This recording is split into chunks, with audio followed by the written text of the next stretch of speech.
Hello, welcome back guys. So in this video we will learn how we can log in our Odoo database using our Gmail credential or Gmail account. So in the previous video, as we have discussed already with Facebook, so let's continue in this video with our Gmail credential.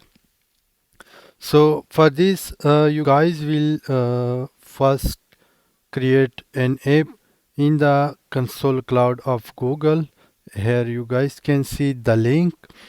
So as I have already made one video on this Google Drive authentication, so how you can create apps. So it's a simple, you can see here, create a new project.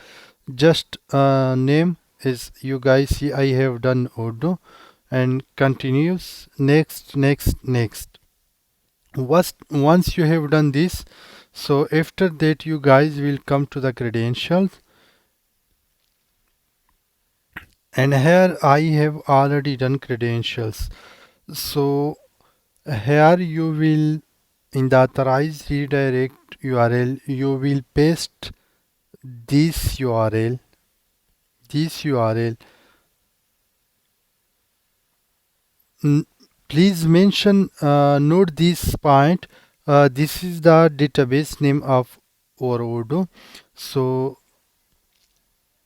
as you guys can see, it's my custom Odoo. If I go here, so you guys will see auth Odoo. So it's my database name.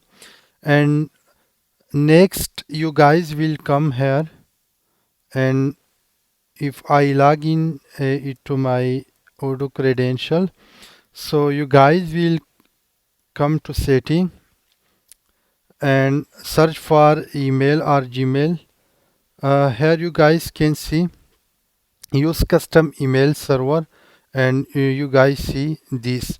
So in first you guys will not see this, you will see this. So once you guys select this tick mark and save, then after that when you come again here, so you guys will see here. So from here you guys will copy this client ID and paste here, and same as for secrets, here you guys see this secrets, and save. Next you guys will come out email server. Here you guys will create any with the name. So as you guys can see here, I have named login with Gmail, and for testing purpose I have made this email, and you guys will provide the same email as you guys have provided there. If I go to AuthCons, so this is the testing email I have done. So you guys can also use the same email. So after that I will log out, and this time we will use the login with odoo.com. So you guys can see login successful. So we have login successful. So thanks for watching.